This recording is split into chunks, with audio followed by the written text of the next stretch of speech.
Hello everyone, very good evening. बहुत बहुत स्वागत है आप लोगों का study point a family of learning पे। साथियों, सभी का स्वागत है और सभी को नमस्कार, जय हिंद, वंदे मातरम। जैसा कि आप सभी को पता है कि ये क्लास स्टार्ट होती है 5:30 बजे डेली। तो आज की क्लास सुपर फास्ट रहने वाली है, ठीक है। तो आज की क्लास में मैं किसी के भी नाम नहीं लूँगा दोस्तों, माइंड मत करना बिल्कुल भी, क्योंकि आपको जो इम्पोर्टेंट चीज़ें हैं वही बतानी है मुझे, ठीक है। थोड़ा फास्टली करेंगे हम लोग और आप लोगों के कमेंट देखता रहूँगा, लेकिन मैं किसी का नाम यहाँ पर नहीं लेने वाला हूँ ज़्यादातर, ठीक है। तो चलिए जल्दी से हम लोग क्वेश्चन को स्टार्ट करते हैं। पहले हम लोग बात करने वाले हैं बाल विकास एवं शिक्षण विधि की। तो पहला प्रश्न आपकी स्क्रीन पर ये आ चुका है।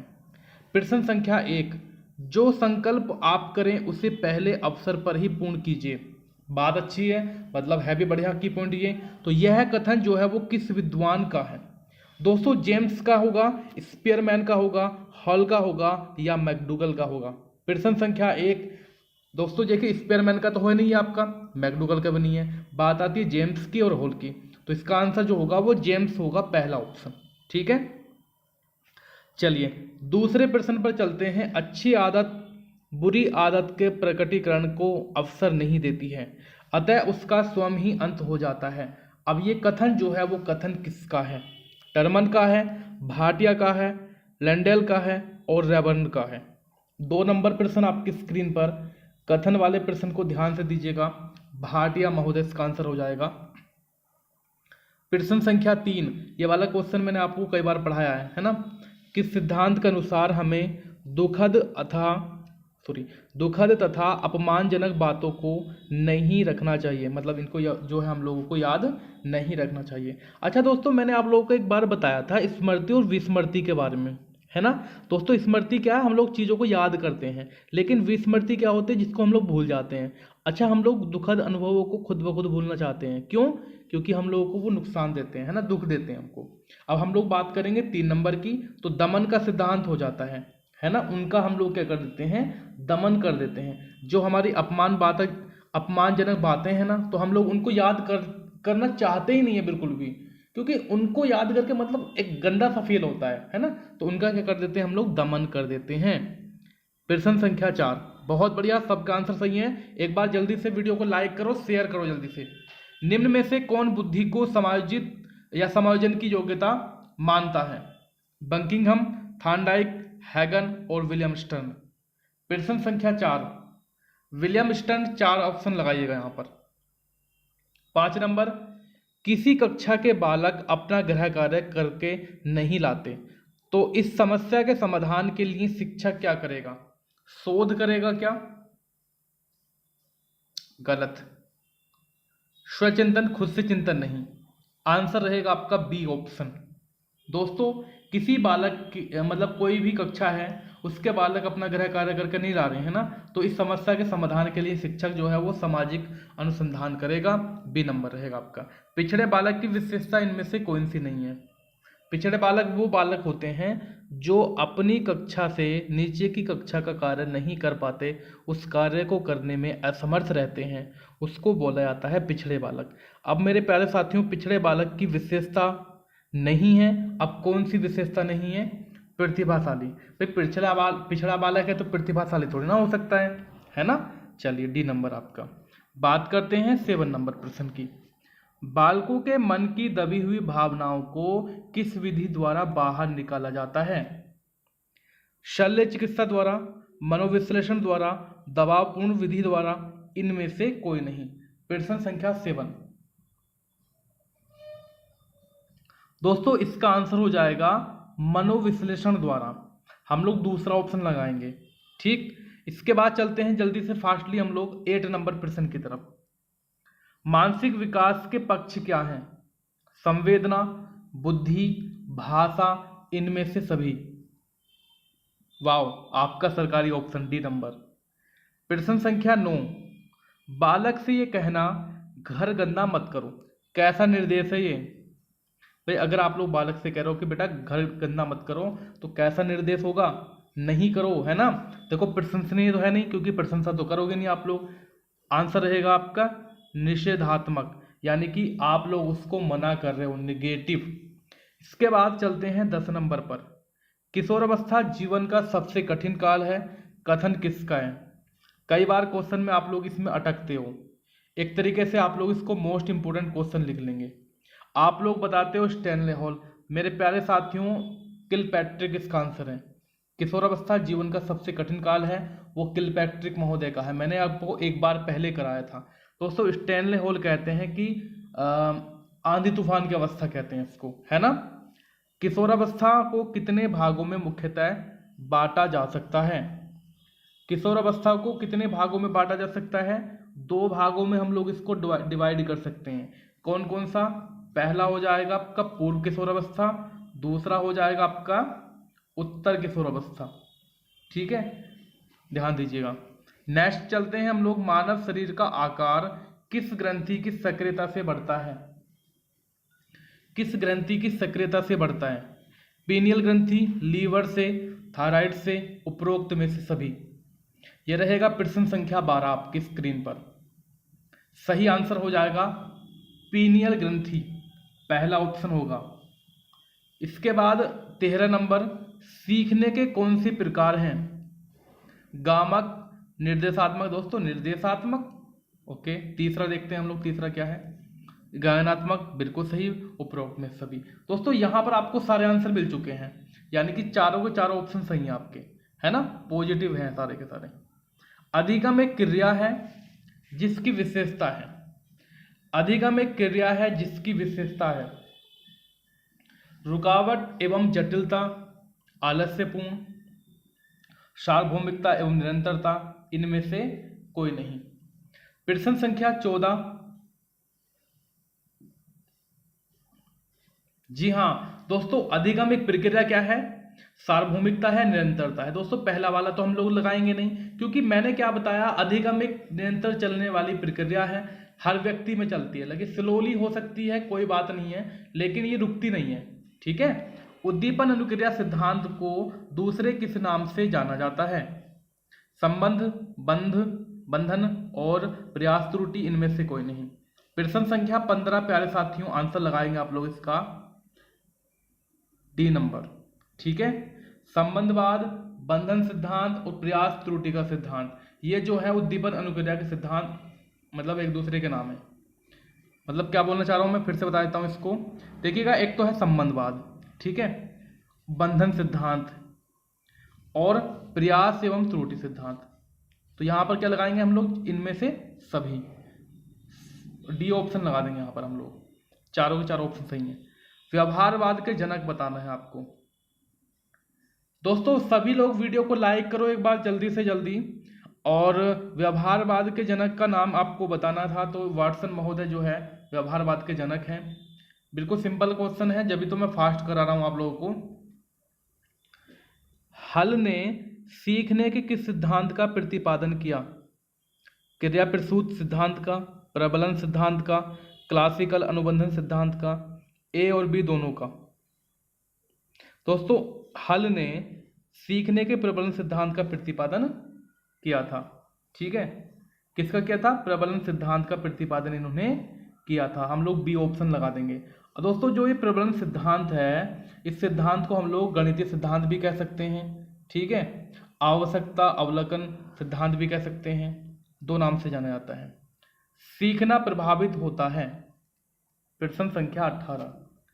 साथियों सीखना प्रभावित होता है सीखने वाले के संवेगों से, संवेग क्षीणता से, निर्देशन से, ए और बी दोनों से।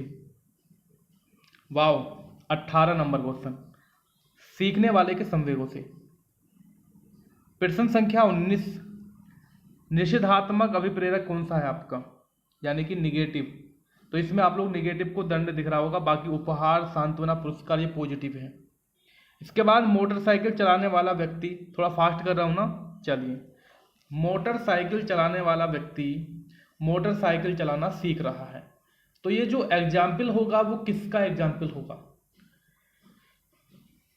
ऊर्ध्व अधिगम अंतरण, पार्श्विक अधिगम अंतरण, अधोगामी। गाइज अधोगामी कैसे हो जाएगा? अधोगामी तो नहीं होगा ना, आंसर रहेगा पहला ऑप्शन। राष्ट्रीय पाठ्यचर्या की रूपरेखा 2005 के अनुसार शिक्षक की भूमिका क्या है?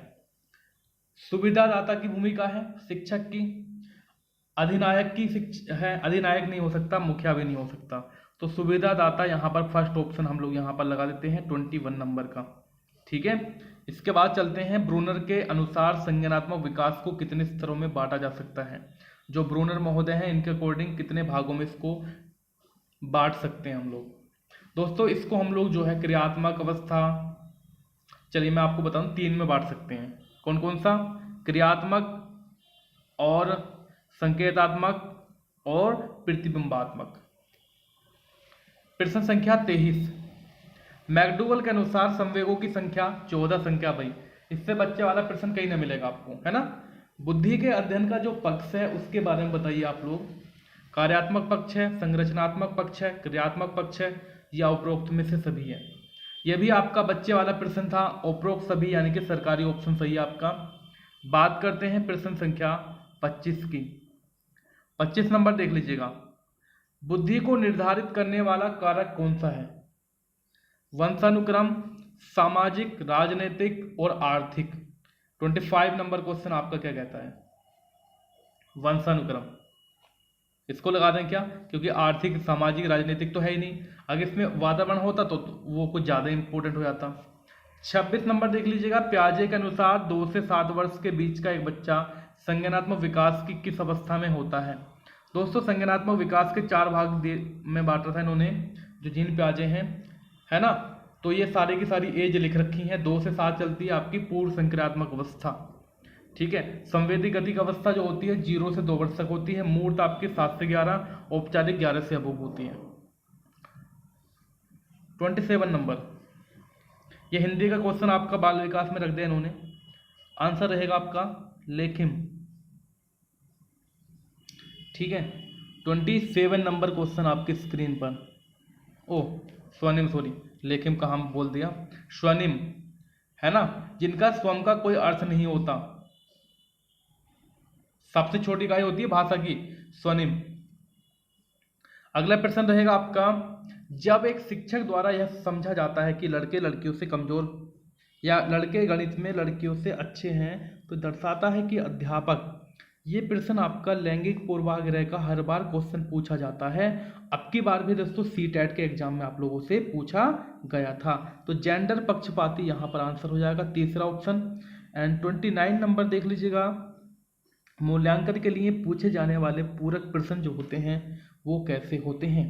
लघु उत्तरीय होते हैं, अति लघु उत्तरीय होते हैं, दीर्घ उत्तरीय, या उपरोक्त में से सभी। तो इसमें भी डी नंबर लगा दो। और अधिगम वक्र के मुख्यतः कितने प्रकार हैं मेरे प्यारे साथियों? अधिगम वक्र के जो है वो 4 प्रकार हैं। कौन कौन से हैं वो मैं आपको लिखा दे रहा हूं यहाँ से। दोस्तों पहला होता है आपका सरल रेखीय। कौन सा? सरल रेखीय होता है पहला, ठीक है, सरल होता है पहला वाला। दूसरा कौन सा होता है? दूसरा होता है उन्तोदर। तीसरा कौन सा होता है? तीसरा कौन सा होता है? नतोदर। और फोर्थ कौन सा होता है? मिश्रित। ठीक है, पता तो है ही इनके बारे में आपको। चलिए बढ़ते हैं अगले क्वेश्चन की तरफ। पहले आप लोग लाइक करो, सब लोग फटाक से। पहली बार आए हो चैनल को सब्सक्राइब करना ना भूलें। दोस्तों अब हम लोग करने वाले हैं हिंदी का पोर्शन। मैंने बोला था ना सुपर फास्ट क्लास करेंगे, आज क्लास थोड़ी कम चलेगी, है ना, सुपर फास्ट। दोस्तों इसमें से आपको बताना है कि कौन सा सुमेलित नहीं है। निगेटिव आप लोगों को देखना मेरे प्यारे साथियों, देख लीजिएगा आप लोग। टाइम दिया जा रहा है आपको 31 नंबर में।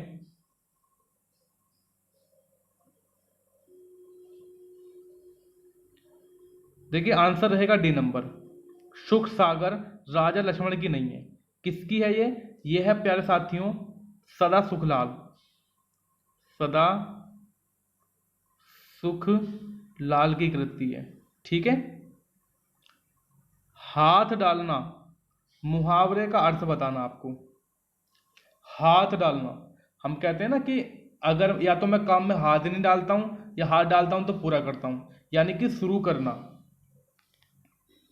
प्रश्न संख्या 33, व्याकरण की दृष्टि से कौन सा शब्द शुद्ध है? अच्छा, शुद्ध शब्द बताना है आपको, कौन सा होगा? अरे वाह, ये तो क्वेश्चन काफी अच्छा आ गया आपका। डी ऑप्शन सही है आपका, सामुद्रिक। सामुद्रिक शब्द जो होगा मेरे प्यारे साथियों वो आपका शुद्ध है, बाकी के गलत हैं। जैसे पूजनीय है हमारा, तो इसको कैसे लिखेंगे हम लोग, पूजनीय, यानी कि बड़ा न बनाएंगे पूरा का पूरा, ठीक है। इसके बाद देखिएगा कौन सा रहा आपके पास, स्थायित्व। तो स्थायित्व में बड़ी की मात्रा नहीं लगेगी, छोटी की मात्रा लगेगी। संन्यास आप लोगों को सही लग रहा होगा, लेकिन संन्यास में अंक की मात्रा का प्रॉब्लम है, ठीक है। अंक की मात्रा होती तो सही हो जाता, इसलिए आपका जो होगा आंसर डी नंबर ही होगा। 34 नंबर प्रश्न समझ लीजिएगा। अजगर करे ना चाकरी, पंछी करे ना काम, पंक्ति किसके द्वारा रचित है? मलूक दास के, और धर्मदास के द्वारा, सुंदरदास के द्वारा, भिखारी दास के द्वारा। दोस्तों बहुत बढ़िया। जब निकम्मापन और आलसी, जो निकम्मापन और आलसी है ना व्यक्ति, उनके बारे में ये बात की गई है। किन्होंने कही है? मलूक दास जी ने कही है। मलूक दास जी ने कही है कि अजगर करे ना चाकरी, पंछी ना करे काम, दास मलूका कह गए सबके दाता राम, ऐसे कहते हैं ना। चलिए 35 नंबर देख लीजिएगा।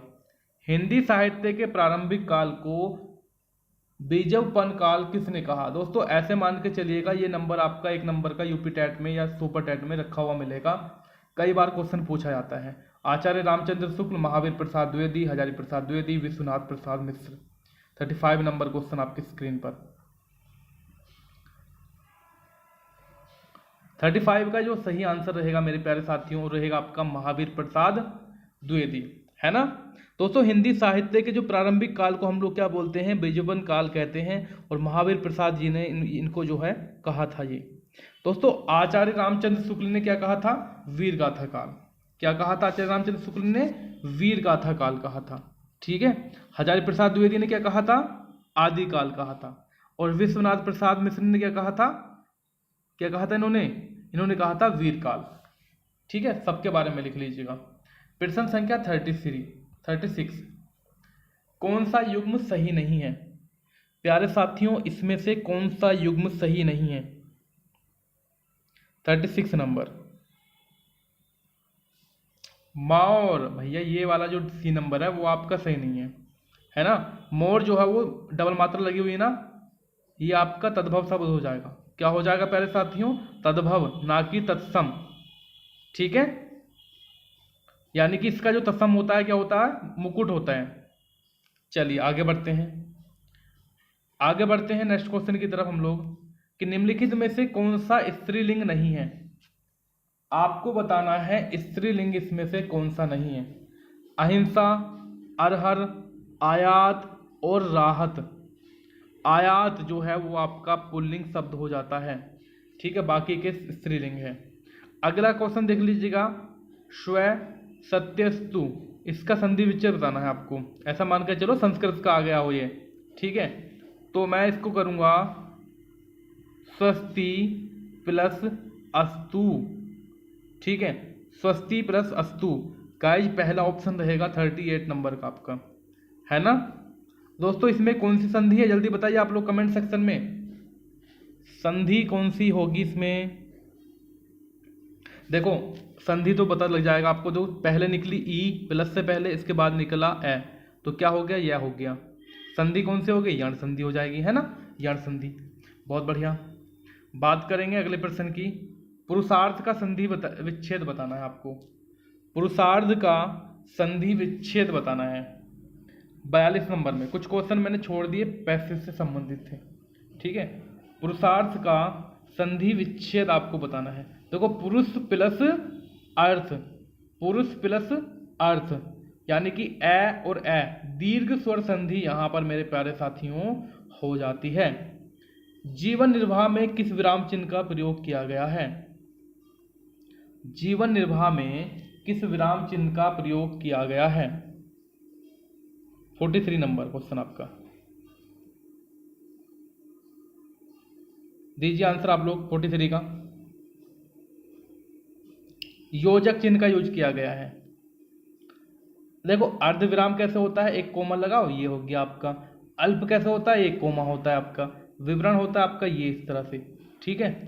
नेक्स्ट क्वेश्चन रहेगा आपका, तबले की बला बंदर के सिर। लोकोक्ति का सही अर्थ बताना है आपको। तब तबेले की बला जो है बंदर के सिर, अपराध करे कोई और पकड़ा जाए कोई और, है ना। आंसर आपका बी नंबर। लहर का समानार्थी इनमें से कौन सा नहीं है? लहर का समानार्थी नहीं है भंवर, हिल्लोल, विची और तरंग। 45। भंवर जो है वो लहर का पर्यायवाची नहीं है, ध्यान दीजिएगा। भंवर भंवर जो है वो लहर का पर्यायवाची नहीं है, बाकी के बाकी हैं। नेक्स्ट क्वेश्चन देख लीजिएगा आप लोग यहाँ पर, कौन सा विलोम शब्द जो है वो सही है? 46 नंबर, अथ इति, ये सही है। अगर मैं कहा योगी, दोस्तों योगी का हो जाता है कौन सा? भोगी, है ना। और मैंने कहा बाकी तो दोस्तों आप सभी को बताइए, तो विद्वान, विदुषी, कवि, कवित्री, ये बाकी जो होंगे वो स्त्रीलिंग हो जाएंगे। यहाँ पर तो विलोम है ही ना, एक ही विलोम था आपका योगी वाला, ये गलत कर रखा था, यहाँ पर भोगी हो जाएगा। अथ का इति ये सही आपका। इसके बाद चलते हैं, कौन सा युग्म लिंग परिवर्तन की दृष्टि से गलत होगा? लिंग परिवर्तन की दृष्टि से कौन सा गलत हो जाएगा? 47 में प्रिय, प्रिय, प्रिय, ये वाला आपका जो है गलत है, क्योंकि प्रिय का विलोम जो हो जाएगा वो प्रिया हो जाएगा, स्त्रीलिंग, सॉरी विलोम नहीं स्त्रीलिंग, क्या हो जाएगा? प्रिया हो जाएगा। अगले क्वेश्चन की तरफ चलते हैं कि कौन सा शब्द हमेशा एक वचन में प्रयुक्त किया जाता है, यानी कि ऑलवेज आपका एक वचन में प्रयुक्त किया जाता है? जनता, समाचार, आदेश और दर्शन।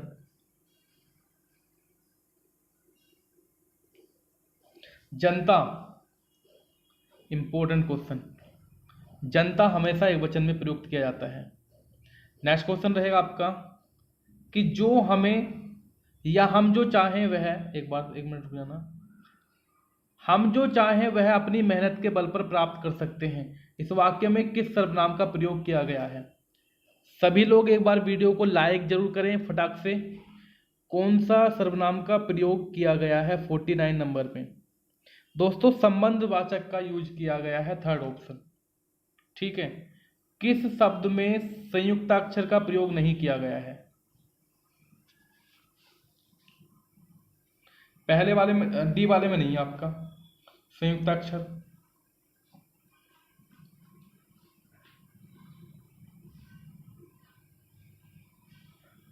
ठीक, सभी लोग लाइक करो फटाक से। किस शब्द में विसर्ग को प्रयुक्त किया गया है? जो लोग अपनी क्लास में पहली बार आए हैं प्लीज दोस्तों चैनल को सब्सक्राइब कर लेना, वीडियो को लाइक जरूर कर देना। और आपको शाम को 5:30 बजे क्लास मिलेगी, एक होती है सुबह 10:30 बजे, रात को होती है 9 बजे। प्रश्न संख्या 51, देखिए दुख में विसर्ग कब यूज हुआ है आपका?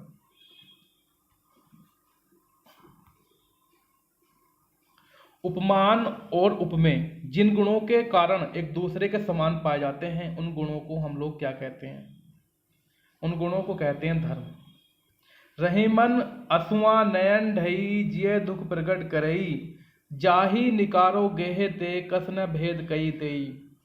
इसमें अलंकार बताना है मेरे प्यारे साथियों आपको। 53 नंबर में आप लोगों को बताना है अलंकार, ठीक है।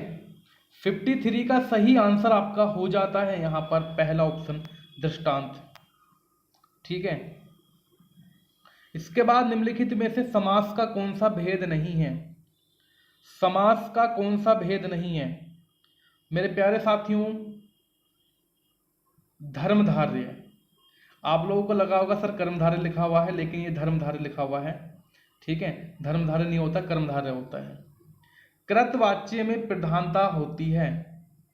वाच्य कितने प्रकार के होते हैं? 3 प्रकार के होते हैं। और कृतवाच्य में जो प्रधानता होती है वो क्रिया की प्रधानता होती है। किसकी? कर्ता की प्रधानता, सॉरी कर्ता की, क्योंकि कृतवाच्य है ना, तो कर्ता की प्रधानता होगी आपका। 55 नंबर क्वेश्चन आपकी स्क्रीन पर था ये आपका। चलिए 55 का क्या आंसर दिया आप लोगों ने यहाँ पर? बी ऑप्शन, ठीक। वे शब्दांश जो किसी शब्द के पूर्व में जुड़कर उसमें विशिष्ट अर्थ भर देते हैं उनको हम लोग क्या कहते हैं? स्टार्टिंग में जुड़ते हैं ना, स्टार्टिंग में तो वही जुड़ते हैं भाई अपने उपसर्ग। निम्नलिखित में से कौन सा तद्धित प्रत्यय नहीं है? तद्धित प्रत्यय इसमें से कौन सा नहीं है? 57 नंबर क्वेश्चन। तो आपका होनहार जो है वो तद्धित प्रत्यय यहाँ पर नहीं होने वाला है।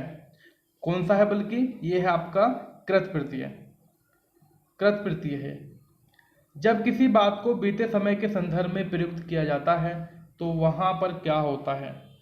मतलब समय बीत चुका है। सुबह वाली वीडियो में पढ़ाया था क्वेश्चन, है ना, मतलब जब मैं थ्योरी कराई थी। तो भूतकाल हो जाता है, सीधी सी बात है। और अगला प्रश्न समझ लीजिएगा आप लोग। जब किसी छात्र को किसी के सामने वाचन करने में झिझक महसूस होता है तो उसके लिए कौन सी विधि सर्वोत्तम होगी?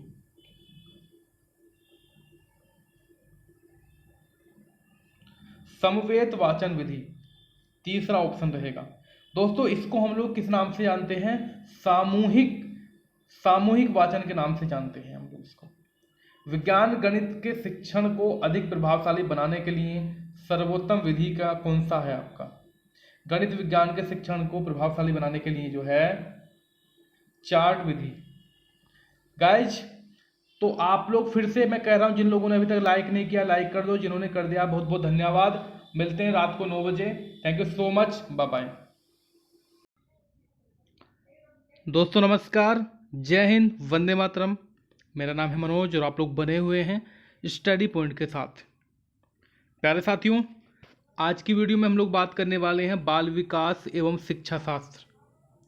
कठिन प्रश्नों का संग्रह आपकी स्क्रीन पर आने वाला है और जुड़ जाने दीजिए सभी लोगों को। जल्दी से जल्दी हम लोग क्लास को रन करेंगे और जो लोग जुड़ चुके हैं उनका वेलकम है स्टडी पॉइंट के यूट्यूब चैनल में। तो प्यारे साथियों जल्दी जल्दी ज्वाइन कर लो, जल्दी आप लोग। ओके, वेलकम सभी का।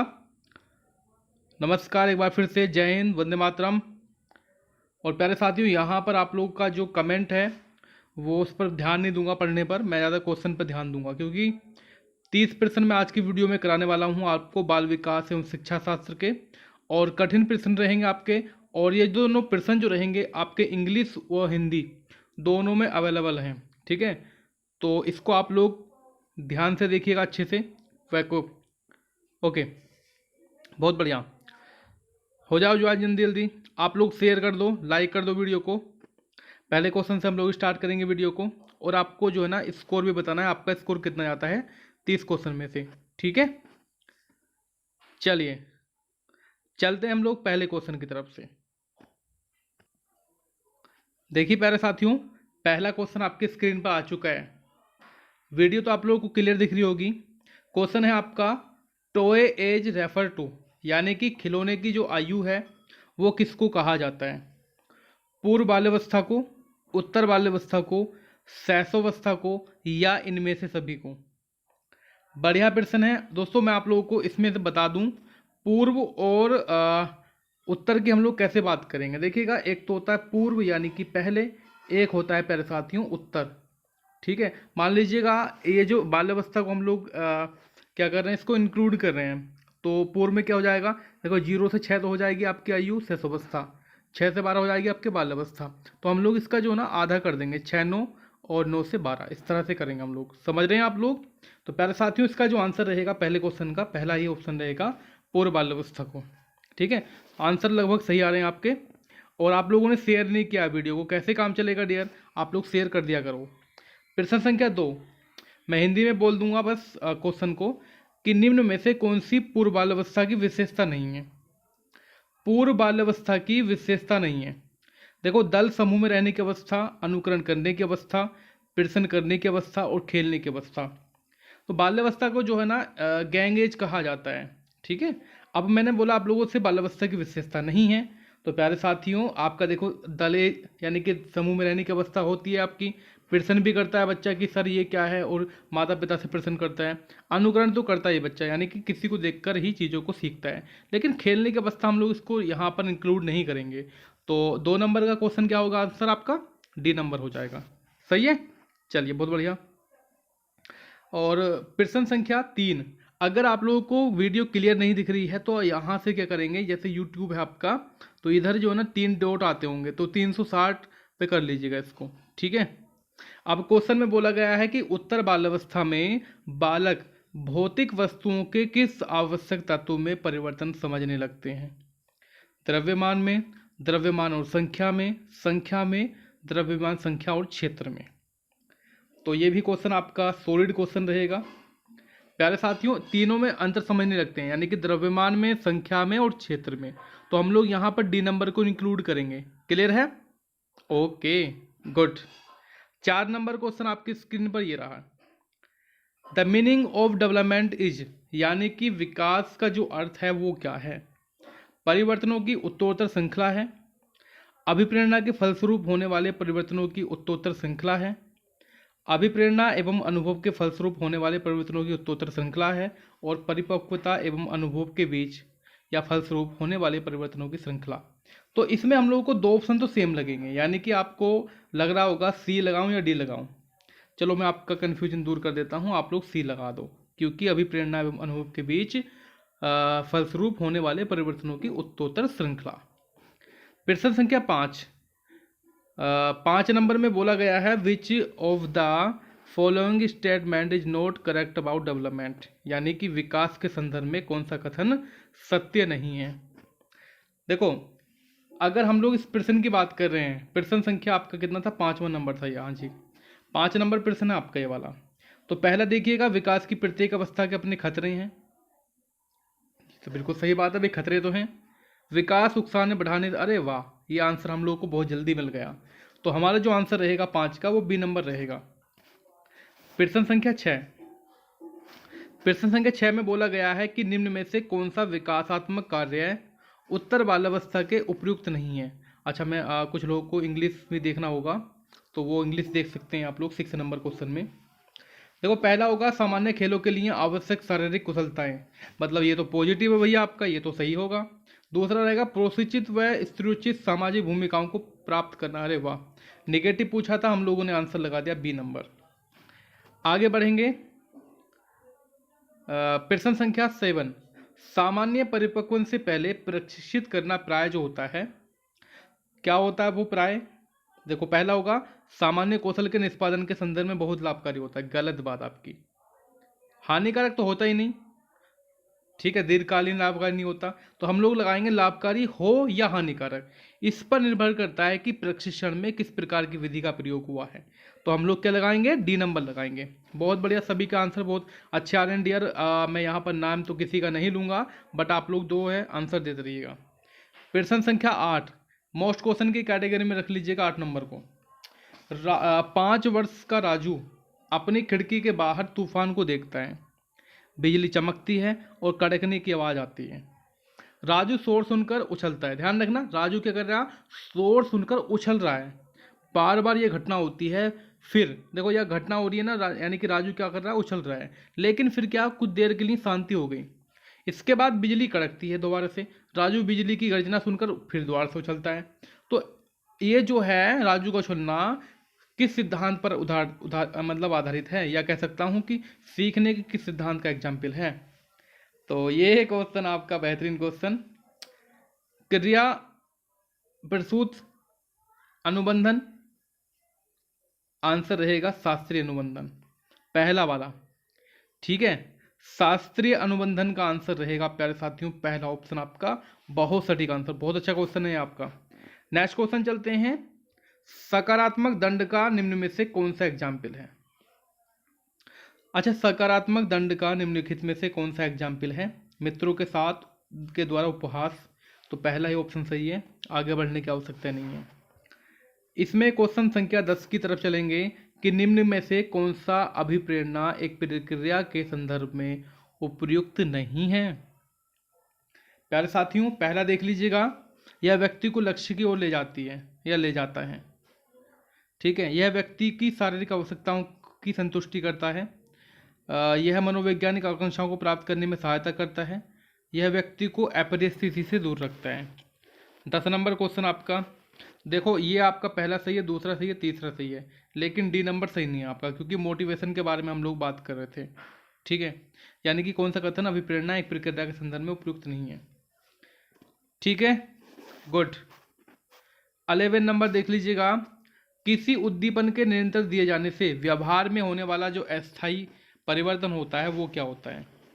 अस्थाई परिवर्तन। अरे वाह, very very very most question.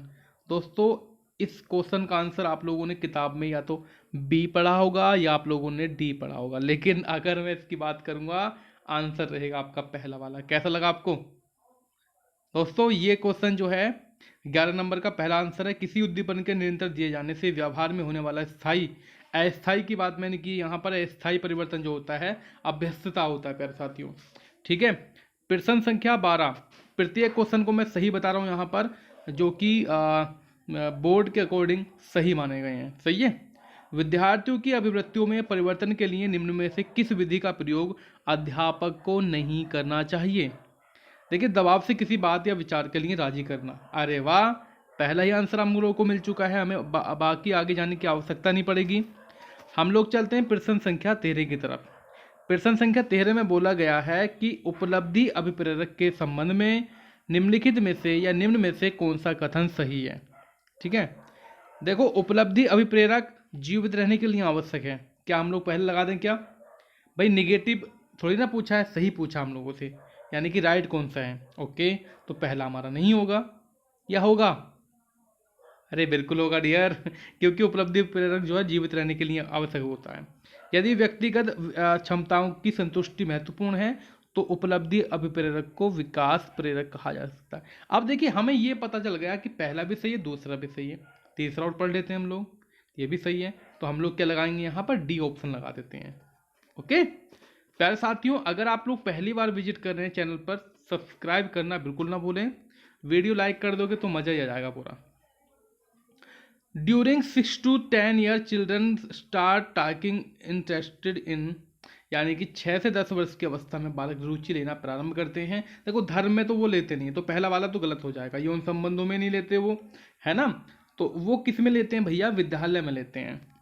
आगे चलते हैं कि कौन सा सिद्धांत या कौन सिद्धांत व्यक्त करता है कि मानव मस्तिष्क एक बड़ी बर्फ की बड़ी चट्टान के समान है, जो कि अधिकांश से छिपी रहती है और इसमें चेतन के 3 स्तर होते हैं।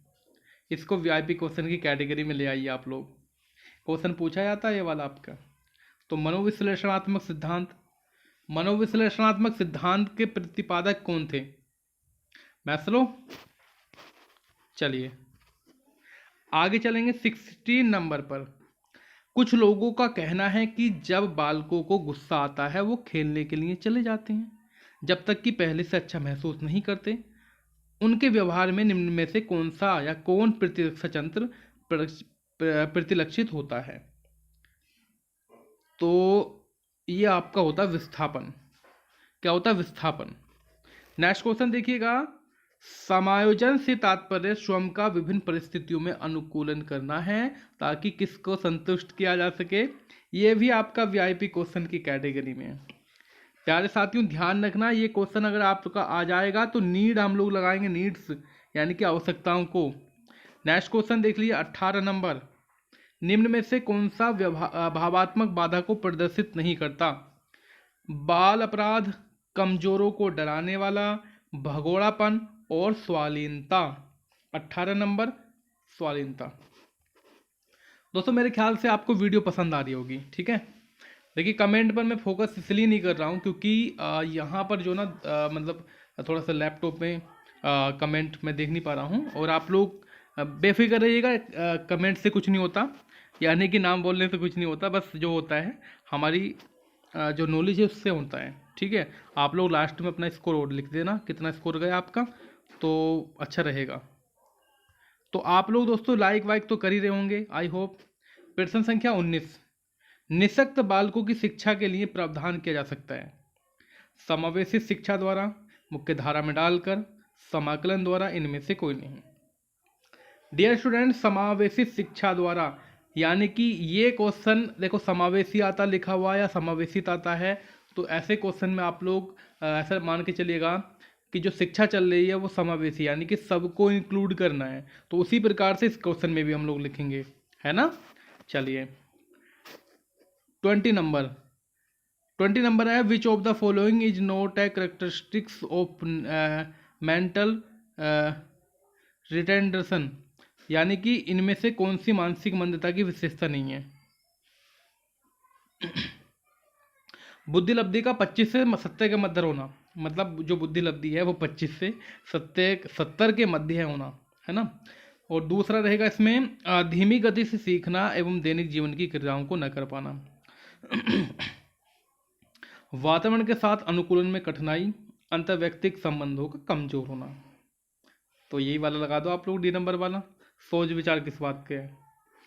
नेक्स्ट क्वेश्चन, विद्यार्थियों के अच्छे मानसिक स्वास्थ्य को बनाए रखने के लिए कौन सा तरीका सर्वाधिक यानी कि अधिक महत्व?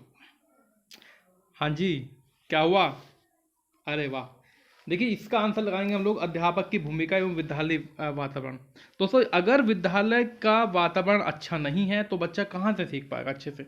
और सबसे जो मेन रोल रहता है वो रहता है टीचर का। ठीक है, तो डी नंबर लगाएंगे हम लोग। इसके बाद देखिए क्वेश्चन क्या रहेगा आपका, चिल्ड्रन, अच्छा हिंदी में पढ़ देता हूँ कि कमजोर वर्ग के बालक से क्या तात्पर्य है? कमजोर वर्ग के बालक से क्या तात्पर्य है? ऐसे अभिभावकों के बालक जिनकी वार्षिक आय कम है। तो भाई कमजोर बालक से आय से क्या मतलब? तो भाई पहला वाला तो हमारा गलत हो जाएगा बिल्कुल ही, है ना। पहला वाला तो हमारा गलत होगा कि नहीं होगा? गलत। दूसरा, ऐसे अभिभावक के बालक से जो वंचित वर्ग में आते, गलत बात आपकी, गरीबी रेखा से नीचे। अब देखिए हमारा क्या बचा, ऐसे अभिभावकों के बालकों से जो सरकार द्वारा न्यूनतम सीमा की वार्षिक आय की सीमा से नीचे के वर्ग में आते हैं। नेक्स्ट क्वेश्चन आपकी स्क्रीन पर रहेगा कि शिक्षक अधिकार अधिनियम 2009, वो कहाँ लग रहा है ये ऑप्शन, बोल रहा हूँ मैं इस वाले क्वेश्चन को, ठीक है। तो निर्दिष्ट किया गया है कि कक्षा 1 से कक्षा 5 तक यदि प्रवेश दिए गए विद्यार्थियों की संख्या 200 से अधिक है तो विद्यार्थी अध्यापक जो आवश्यक अनुपात रहेगा वो कितना रहेगा? 30 रहेगा, 40 रहेगा, 45 रहेगा और 50 रहेगा। क्या कहते हो, क्या लगा दें? लो फिर नहीं मानते तो आप लोग 40 लगा देते हैं, ध्यान रखना 40। नेक्स्ट क्वेश्चन रहेगा आपका कि क्रियात्मक अनुसंधान के संदर्भ में या संबंध में कौन सा कथन सही नहीं है? 24 नंबर, यह अध्यापकों एवं व्यवसाय से जुड़े लोगों के लिए किया जाता है, ये तो गलत हो जाएगा। समस्या समाधान के लिए ये भी किया जाता है। व्यापक स्तर पर निर्णय लेने के लिए सूचना संकलन का कार्य इसमें, और वाह, तीसरा लगा दीजिएगा। 25 नंबर, निम्न में से कौन सा कथन शिक्षण के बारे में सत्य नहीं है? शिक्षण के बारे में सत्य नहीं है। देखो शिक्षण में सुधार किया जा सकता है, बिल्कुल सही है। शिक्षण औपचारिक अनौपचारिक दोनों ही होता है, बिल्कुल सही बात है। मतलब औपचारिक तो वो होता है जिसमें हम लोगों को पूरा पता लगता है कि टीचर कौन है, समय क्या है, सब्जेक्ट क्या है। लेकिन भैया अनौपचारिक शिक्षा वो होती है जो हमें परिवार से मिलती है। हमें नहीं पता कौन टीचर है, कौन क्या नहीं है। क्या पता हमें खाना खाते समय हमारे पिताजी बताने लगे कि क्या है क्या नहीं है। ठीक है, ये भी आपका आंसर रहेगा हमारा डी नंबर।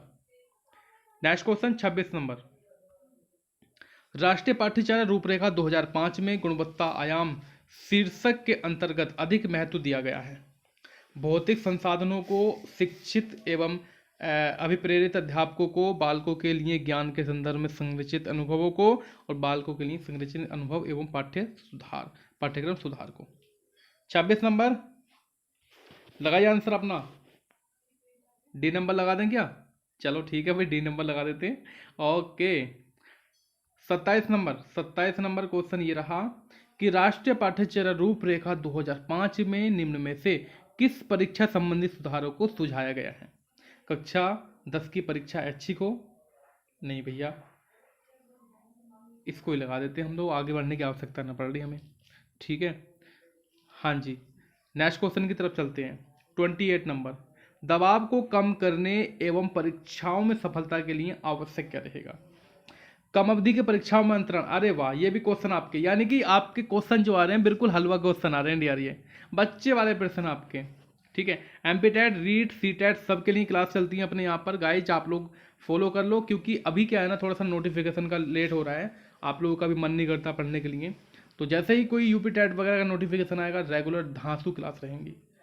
तो मूल्यांकन का जो उद्देश्य है प्यारे साथियों वो क्या है? देखिए मूल्यांकन का उद्देश्य मैं डायरेक्टली आंसर बता देता हूँ, डी नंबर, उत्पादन जीवन जीने के लिए शिक्षा किस सीमा तक तैयार हो पाई है या कर पाई है, फीडबैक प्रदान करना। फीडबैक किसको बोलते हैं हिंदी में?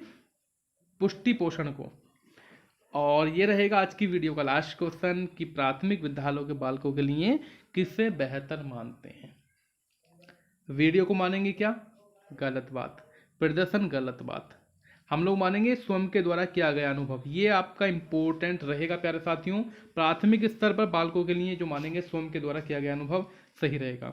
अब दोस्तों मुझे बताइएगा आपका 30 में से स्कोर कितना रहा है? 30 में से आपका स्कोर कितना रहा है बताइए जल्दी से। शाबाश जी, बहुत बढ़िया।